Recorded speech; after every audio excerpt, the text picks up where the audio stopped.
well, look what we found here. There's something a little bit different. This is a Indian Super Scout.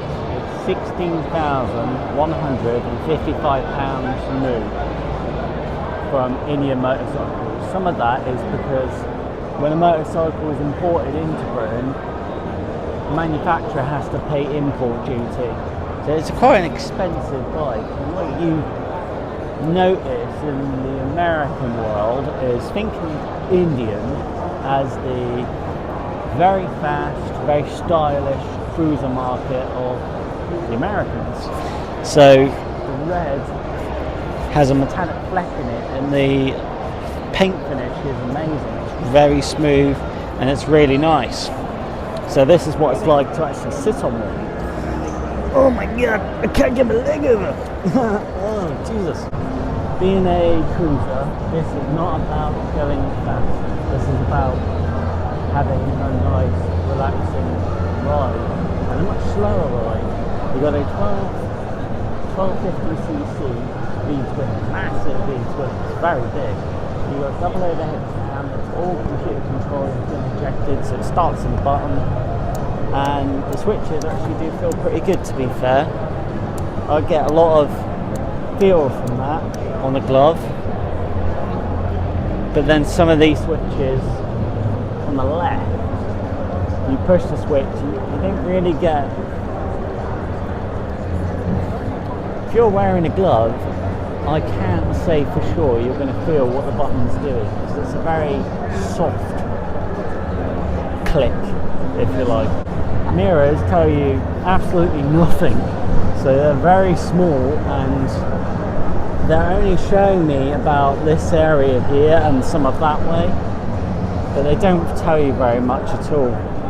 The brakes are single disc, no monoblock, so just standard calipers, but they should be very, very good, because you also have anti-lock brakes, so if you need to put the anchors on, then you're going to stop pretty quickly and you're not going to lock up the front or rear wheel.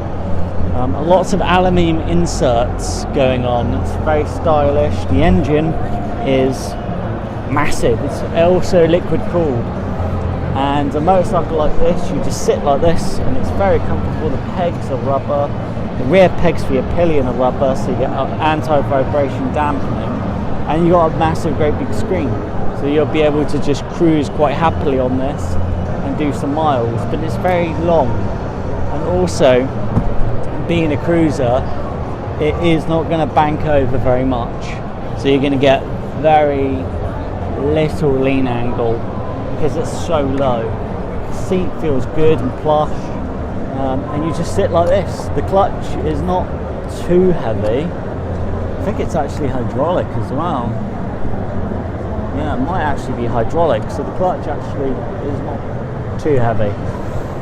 And the instrument cluster, fairly decent size. Hopefully that's pretty easy to read, but it's a very simple display. You do get cruise control, which is a must on a cruiser, so that's all really, really good.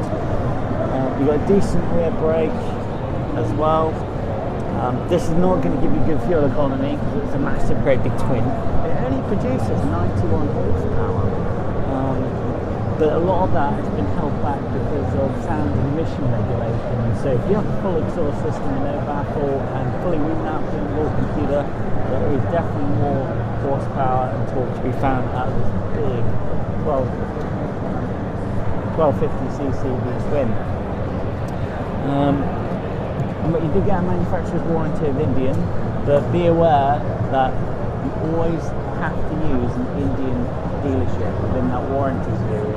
If you go to a local motorcycle repair shop, you know Indian not going to honor the warranty, so that's something to think about. But also here's another thing to think about that a lot of other motor vloggers don't talk about. So you've got lots of aluminium and it's very pretty, you've got lots of chrome here, but this bike you're never going to ride it in the winter because the road salt and the rain is going to perish all these lovely bolts. It's going to diminish the chrome and all that aluminium inserts, especially things like this, are just going to get very worn out. So this is not a motorcycle you'd ever take in the winter in Europe. This is definitely a summer, spring, early autumn sort of cruiser because it's not rugged. But you've got LED lights, everything, LED headlight, LED rear lights, which is pretty good. Gear changes are clunky.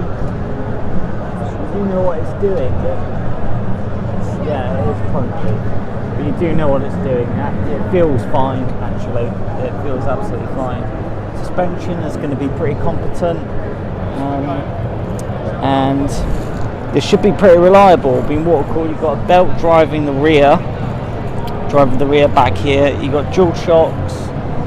Also, your saddlebags are leather, but this is something that's not always talked about because in the summer this is really good. This is very good looking. It looks really nice, but once the rain comes, whether that's going to be waterproof or not, I have no idea. It might not be. It might not be waterproof. You just don't know. So yeah, something you've got to think about, really.